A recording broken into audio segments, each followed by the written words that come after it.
And speaking of partying, now can you you're a single available lady. I am a single available lady. That's a very recent development. And well, I don't mean to get into your personal thing here, hey. but regardless of that, you were a child of the 80s. I still am. I refuse to let go. And you've probably had your fair share of partying. Yes. Okay.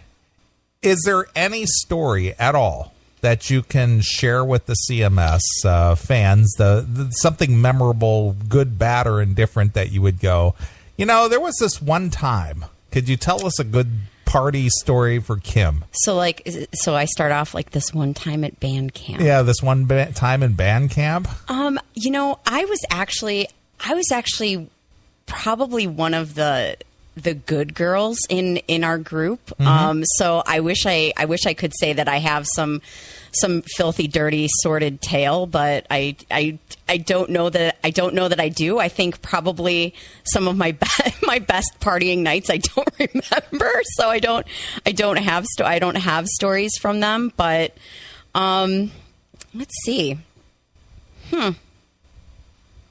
Nothing. There wasn't any time you ever got in trouble or got arrested or couldn't find your way home or you ended up somewhere you didn't expect to be or maybe one of your friends did something wacky. Well, let's see. No, I've never been arrested, knock on wood.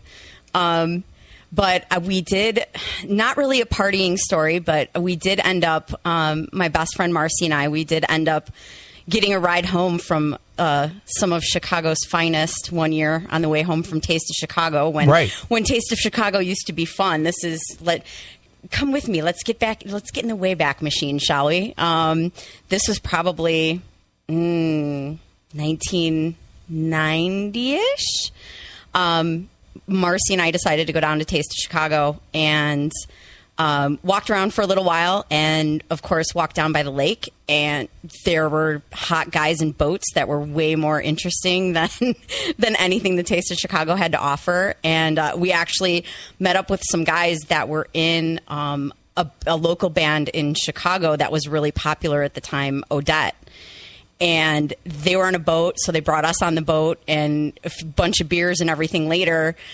We realized, being the high school girls that we were, that we had curfew. And I, growing up with my grandparents, had the earliest curfew of anyone. And so suddenly realized I was kind of like Cinderella with the glass slipper, and I had to get home. So I was like, oh, you guys, you got to let us off. And they dropped us back off, and we went back to Taste of Chicago, and everything was shutting down. And we went to go catch the last train back to the suburbs where my car was, and we missed it. And there were no more trains for the rest of the night. So here's Marcy and I, like 17-year-old Marcy and I in the city, no idea how we're going to get home.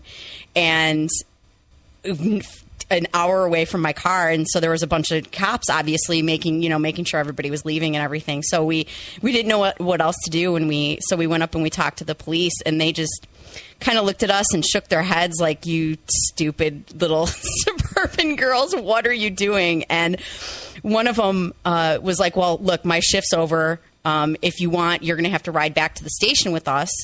But, I'll give you a ride home because I live out towards he lived towards the station. So this cop actually gave you a ride all the way home? Oh, yeah. Well, it gets better. It gets better from here. So, all right. So if you can just picture there's two officers and Marcy and I, and they put Marcy in the back seat, and they actually let me sit in the front seat between them because I was like, oh, can I do the lights and sirens? Nice. So they're like, yeah, sure. So I got to sit in between them in front, and I was doing the lights and sirens all the way back to the I think it was the 14th district. And they pulled into the station, and they're like, hang on a second. And they popped the trunk to the squad car, and it's just all cases of beer and booze that they confiscated from people that were at Taste of Chicago. And so they just start splitting it up amongst them. They're like, yeah, I want the old style. I want the, I want the Miller Genuine Draft. And so we waited outside. They're like, okay, well, we have to go in and, change and, wait out here. And so they came back out, and I'll never forget it. He drove a Beretta GT. So how's that for 80s? Wow. A Chevy Beretta. So we piled into his car, and he literally put a case of beer behind his driver's seat and popped it open. And we then went on a ride that I still obviously remember to this day. I don't think we stopped at a single red light.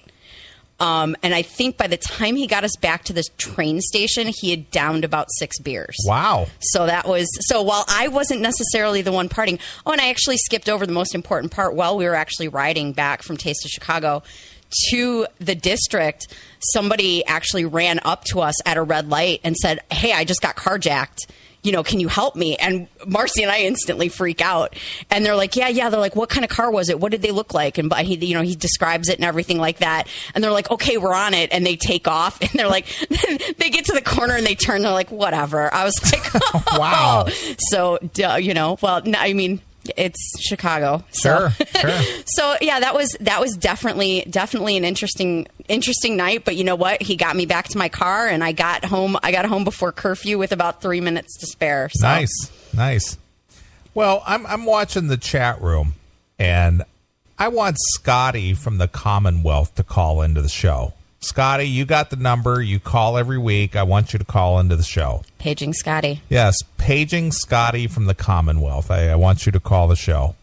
So anyway, well, the reason I bring this up is because I have a story here that you can comment on.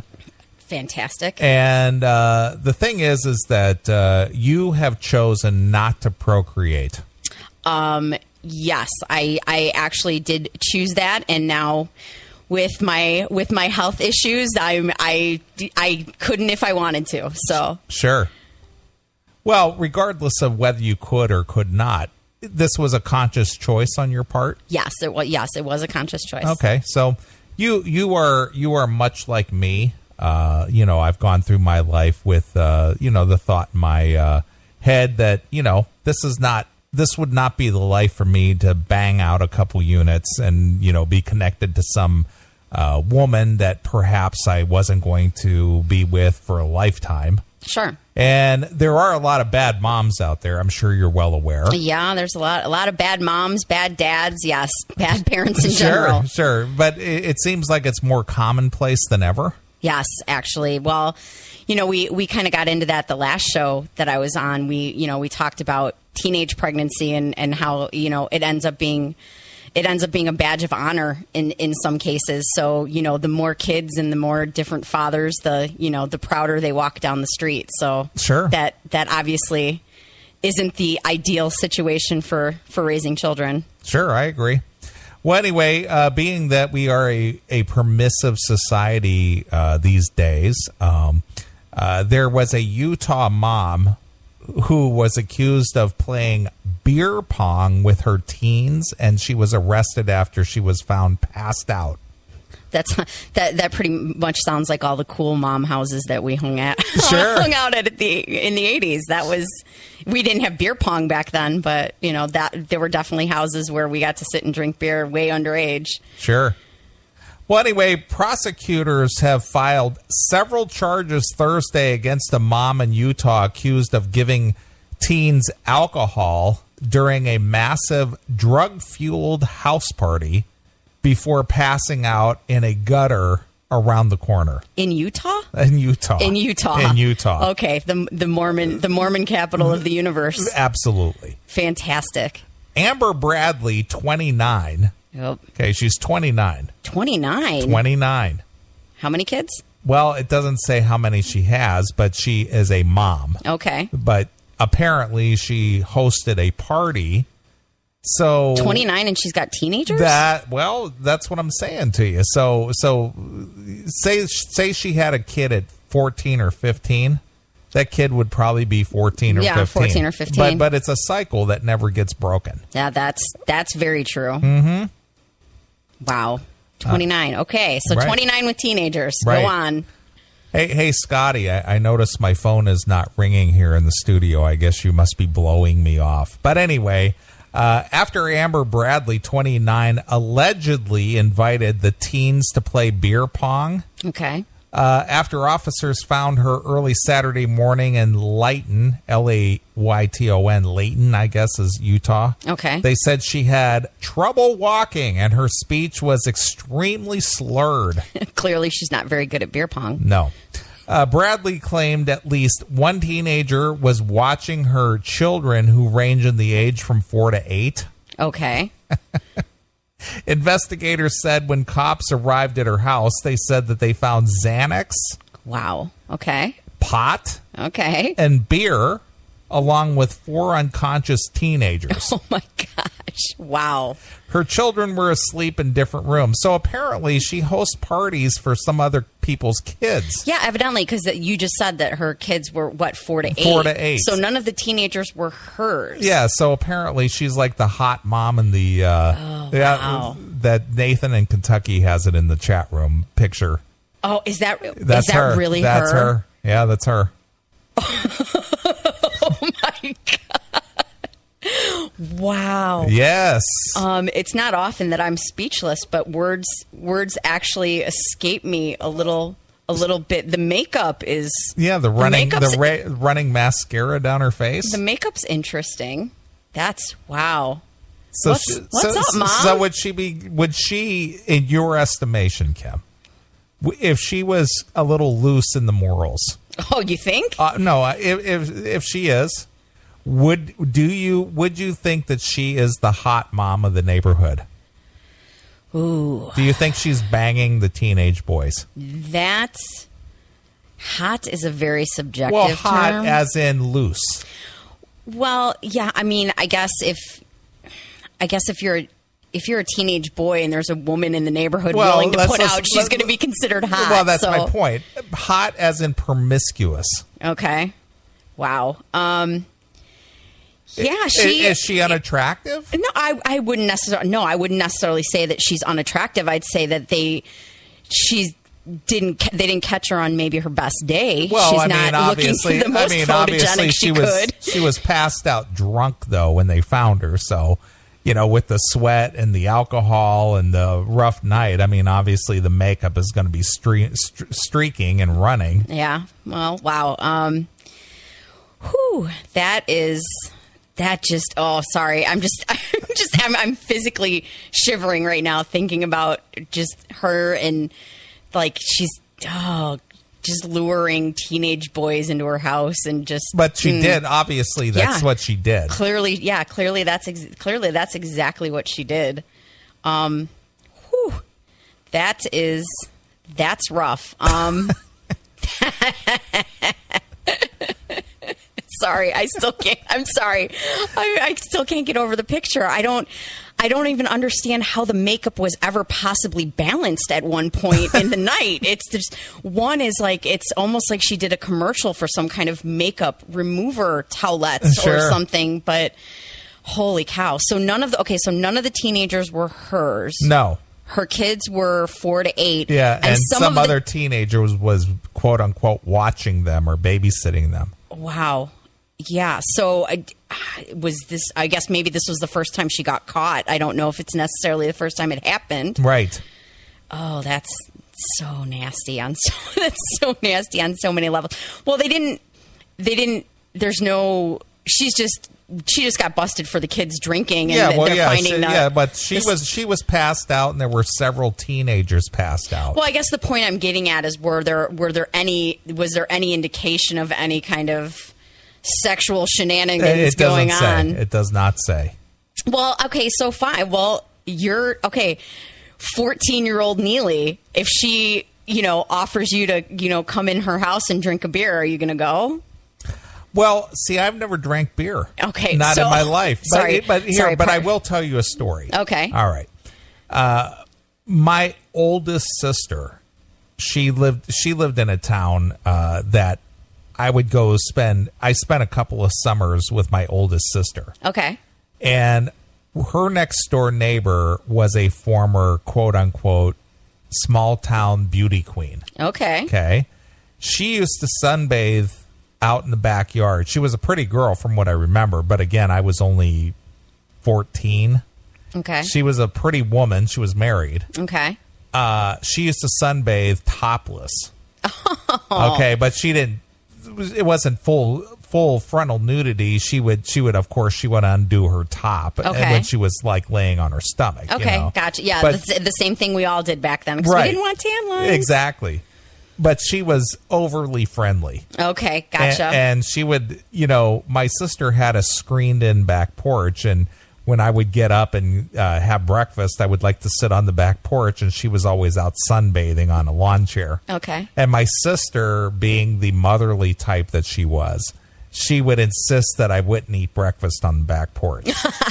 So she was already aware of the routine. Yeah, so she was just like, "Don't you go over there," because I would try to find every excuse I could to go, "Oh, hi," Yep. so that kind of a thing. Mm-hmm. And she would do her best to try to steer me away from that. Of course. Because I think my sister had concerns that this woman could be very promiscuous in her own right. Gotcha. Little Mrs. Robinson action going on. Exactly. So, she would definitely be one of those, neighborhood hot moms, Did you ever see her playing beer pong? No, I never got involved with that, but anyway, she was very attractive, and, you couldn't help but try to sneak a peek at her, Well, of course. And believe me, being a female, she absolutely knew exactly what she was doing. Sure, absolutely. All right, to finish up the story, one teen traveled with Bradley to purchase Xanax, even though the mom didn't have a prescription. Wow. Well, unfortunately, in this day and age, you don't really need a prescription for much of anything. If you want it, you can get it. Yeah, pretty much. Officials had filed an eviction notice against Bradley, claiming she owed more than $1,000 in rent. Bradley faces charges including third-degree felony child endangerment, and there was no word on a possible plea. Layton is roughly 20 miles north of Salt Lake City, so she was almost in the heart of Mormon land. Sure. Wow. So no mention of husband or father, or just her and her kids and her eviction notice and her Xanax. Yeah. Wow. I got to go to Utah. Sounds like a party. So she's the party mom. Wow. Yeah. Evidently. I mean, growing up, I did have, we had a couple friends that, their house was always the party house, and it's not. I don't necessarily remember any of the parents actually, coming out and necessarily drinking with us, but it was certainly convenient that, they were out for the night or whatever, and magically there were kegs of beer in the backyard. And sure. I'll have to keep an eye on that and see where that goes. See what happens to poor Amber. Right. Well, people who get drunk obviously do kind of stupid stuff. That is the truth. And apparently there was an incident that was drunk related. Okay. Down in Florida. Now, we love the Florida stories. Oh, yes. Florida never disappoints. Because it seems like that's where the trailer trash of America always seems to end up, is in Florida. Yes. But anyway, down in Florida, a big fight ensued at a place called Sloppy Joe's Bar. That sounds fantastic. It was a bar fight in the Key West. Oh, there we go. Because somebody farted. Wow, really? Yes. Wow. Well, that sounds a little uppity. It sounds a little uppity to me. Sure. In this bar fight at one of Key West's most famous watering holes, it wasn't a spilled drink or a sleazy advance on someone's wife that led to blows. According to the police report, a fight broke out between two couples this week when someone who Friday remained unidentified allegedly farted inside a Sloppy Joe's. Inside a Sloppy Joe's, that almost indicates that perhaps it's a chain. That there's more than one. I don't know. Well, they said a Sloppy Joe's instead of the Sloppy Joe's. Right. So right. Wow. So do they explain any additional circumstances? Yeah. The argument was due to someone farting. police were told by a man who went to the hospital for a dislocated shoulder after the scrap. A dislocated shoulder. Wow, that you're going to extremes. That's definitely you're definitely, I guess, obviously offended. Right. Richard McBride, 53, and his girlfriend Sandra Stoner, nice, 55. Both of Naples said that they were caught up in a physical altercation after the argument arose over a fart. Officer Igor said and wrote on Monday's incident. The couple said that they were drinking with friends at the bar when Stoner traded words with an unidentified woman before getting out of her seat and confronting her in an aggressive manner. So apparently this mystery woman is the one that dropped ass. Is that what we're getting at? Apparently that is the case. Okay. An unidentified man tried to pull the women away as others began to step in and into the dispute, including McBride, who pushed the man, police said. The man retaliated by striking McBride in the face, and McBride responded by tackling Stoner. Well, wow. Well, if it was the ladies' fight, and I understand how they're dislocated shoulders, we can be pretty scrappy when we want to be. Right. Now, have you gotten into any fisticuffs with anybody? Ooh. Anything that you can share? anything that I can share. Yes. Wow, there was probably only one time that I can share, and that was back in junior high. I got caught up saying horrible things about the most popular girl in class, and she was pretty tough too, and I got caught up in the gossip, and I was repeating things, and boy, it was the classic showdown on the playground confrontation. And yeah, we scrapped and rolled around a little bit. Nothing more than some scraped knees. And now, were there punches thrown, or was it just a lot of hair pulling? Or my ego would like to think that I looked like Jason Statham. I was jumping and roundhousing, and I probably not. I would probably imagine being a. Yeah, I imagine we probably went directly for the hair pull on the ground and kind of roll around type of thing. So, I mean, it was 7th grade, so I was still kind of perfecting my martial arts back then. All your moves. Yeah, so I was ninja-like moves. Yeah, so I was still kind of working on those. But yeah, I remember it as being some epic like Clash of the Titans. But I'm pretty sure it was just two 13-year-old girls, and we pulled each other's hair, and that was about it. And actually, you know what? After that, we became great friends, and we're still friends to this day. Really? How about that? So do you ever bring that back up and say, remember back in 7th grade?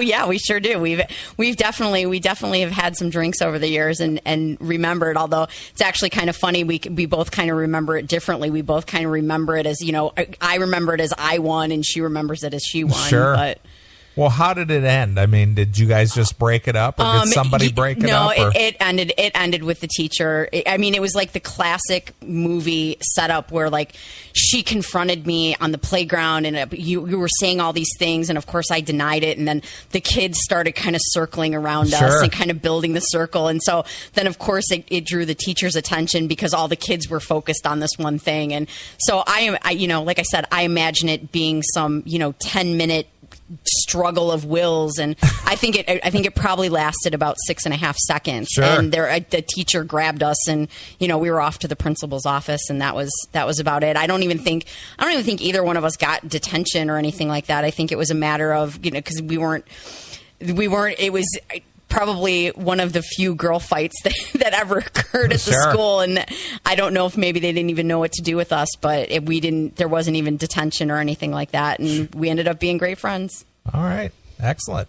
Well, to finish up the story, the unidentified couple took off, and the police said that they couldn't find them. Later at Lowry's Keys Medical Center, McBride said he didn't want to pursue charges and signed a release form. Okay. Oh, so evidently the mystery farters are still on the loose. Yeah, they must be. Now, Nathan Kentucky threw a picture in the chat room. Was that you and your friend in seventh grade? Yeah, that was basically, it was basically a lot of hair pulling. Is that you in the white? Well, I'd like to think that was me having the upper hand, but right. probably not. I think we were pretty evenly matched. Yeah. So we were both on the ground pretty quick. Yeah. So you weren't dragging her down the sidewalk by her braid? No. So now, I mean, I have maybe, had some altercations in my later years that have maybe gotten a little bit more serious than that, but back then it was just it was hair pulling and scraped knees, and we were on the ground, and it was over before we could think about it. Sure. Well, how did you end up becoming friends then? It was the strangest thing. Well, I think we ended up like on the basketball team together or something, and we were both kind of we weren't burnouts, but we hung out with the burnouts. I guess there's an '80s term for you. When was the last time you heard somebody call somebody a burnout? But so we were kind of like we smoked in junior high and everything like that. And I think that's actually the first time we started talking. It was after basketball practice or something like that, and she was out behind the school smoking a cigarette, and I asked her if I could bum one, and that was kind of how we started talking and became friends. So you were smoking out back? I was out smoking behind the junior high. Wow, look at you. Yep. Terrible. Don't do it, kids. Terrible. Crazy. Just crazy. Yep. Kim, you're a wild child. I'm telling you. Public enemy number one. Now, did you take up smoking, or was this just like a one-off type thing? Oh God, no! I did take up smoking because we were my best friend. You heard me mention Marcy and I. We were kind of the younger. I guess kind of the younger border of like our group of friends. Like, say if our group of friends were like 14 to 19, we were 14. Uh-huh. So of course we wanted to do all the stuff the older kids in our group were doing. And I remember a guy that lived down the street from me, Mike. His dad owned the gas station that was on the corner right down the street from my junior high. So when we got out of school, we would walk down to the gas station, and there were always a bunch of guys there, like working on their cars and stuff like that were actually in high school. And so, of course, to try and look cool, we'd stop at the gas station, and we'd scrounge together $1 worth of quarters to buy a pack of cigarettes, and we'd try to hang out at the gas station and be cool because we were trying to get the older boys' attention. Sure. Oh God, if I could go back and do it all now, differently. How long did you smoke? Did you take that into adulthood? I did take it into adulthood. Very happy to say that I am almost 7 years smoke free, but I started smoking when I was 14, 15, and I smoked till I was like 35. So really? I smoked for 20 years. Wow. Bad stuff, kids. Now, how did you end up stopping? I used Chantix, and it worked. It worked great for me. I know people have said like, "Oh, don't take it," and you have psychotic episodes and everything like that. But I actually didn't have any of the side effects. Whatever it is, it like blocks the receptors in your brain, that your nicotine receptors, and it actually makes smoking taste really, really bad. So like you smoke a cigarette and you're like, ugh, and you just don't want to do it anymore. So at what point did you decide, I got to quit doing this?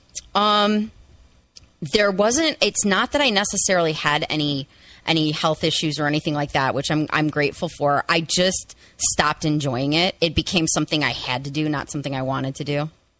Okay. So it was just, and so as soon as I mentioned it to my doctor, she's like, "Oh, Chantix," and that was the magic. That was literally the magic pill for me. Nice. Well, good for you. Well, anyway, Kim being the wild child that you are. Yeah, I'm not being too much of a wild child tonight. I don't have the greatest stories. I'm kind of end up looking like a bit of a choir girl tonight. Well, the night's not over yet. Oh, we got plenty more to go. Plenty more to go. Nice. So, but anyway, I see people in the chat room are calling for some wild child from some Wasp. That sounds awesome. So we need some more wine anyway. Yep. I think. So I thought maybe I'd play a couple of tunes here. We got a phone call coming up in about 35 minutes. That's right. I don't think you're going to want to miss. No, definitely not. And we got some more stuff coming your way. And, Kim is willing to share with us. Yeah. Up next, I jaywalk. Yeah, wow. She's out of hand, out of control. But anyway, I'm going to play some Wasp for you if I can find the song. Where the hell is it? Wild Child. Where are you, Wild Child? But anyway, we've got a special announcement coming up here in about a half an hour, and we're going to find out what's going on in the world of metal. Nice. All right, well, anyway, let's play some Wasp. This one is Wild Child, exclusively here on your classic metal show. Hi there, this is the one and only Blackie Lawless of Wasp, and you're rocking hard to the classic metal show